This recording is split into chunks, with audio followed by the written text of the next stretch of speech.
Саламатсыздар ма, құрметті көрермендер? Мен бүгін сіздерге осы мына малдың кәрі жілігі дейді, кейбіреулер қары жілік деп те айтады. Осындай жіліктің қасиеті туралы кішкене аз кем мағлұмат беріп өткім келеді. Бұны бұрынғы көшпенді қазақ халқы көшіп қонып жүргенде бұның мына осы қасиеті бар деп осы жілікті қораға іліп қоятын болған. Мынаның жерінде тесігі болады, мынаған бүйтіп ши өткізеді. Мынау әскер деген ғой, әскер осы мынау қораны күзетіп тұрады деп ойлаған. Мынау былай қарап тұрсаңыз, міне басында бөркі бар. Мына жерге бүйтіп көз салсаңыз, бұл кәдімгі адам сияқты болып көрінеді. Міне мына жерге көз қойса, мынау тура адам сияқты болып қарайды, былай қарасаңыз. Міне соны осылай іліп қоятын, қораны күзетеді деп.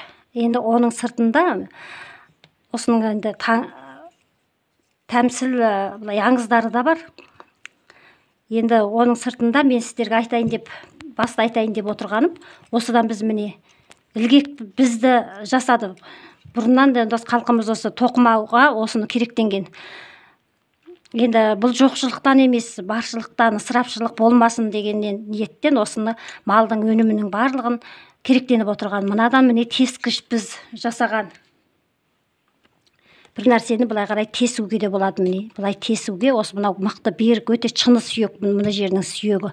Мен мынандай ілгек біздер жасап алған. Тоқымаға өте ыңғайлы, қолға ұстауға, міне сіздің қолыңызға тура құйып қойғандай осылай ұстайсыз. Бұл өте ыңғайлы, сосын берік болады. Осыны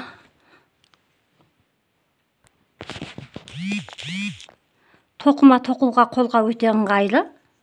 Мен сіздерге бір-екі ілгегін көрсетіп жіберейін. Міне осыменен мен қаншама жылдан бері қарай, міне осыменен қаншама балаларға киім тоқыдым. Міне өте тез қолға ыңғайлы, тез тоқылады. Сосын міне қолыңызға ешбір жері қажап кету, бір болмағанда бір сынып қалады ау дейтін емес, өте мықты берік болады. Енді осының барлығын жаңа айтып өттім. Ысырапшылық болмасын деген мағынада мысалы істеп алған, өздері жасап алған, ұқсатып отырған ата-бабаларымыз.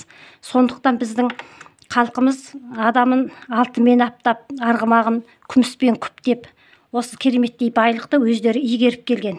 Малдың терілерін, сүйегіне дейін, мүйіз тұяғына дейін пышаққа сап қып келген, мысалы айта берсек. Сонда мына кішкентай ғана сүйек былай қарасаңыз, қаншама нәрсеге жарап жатыр. Неше түрлі нәрсе жасауға болады.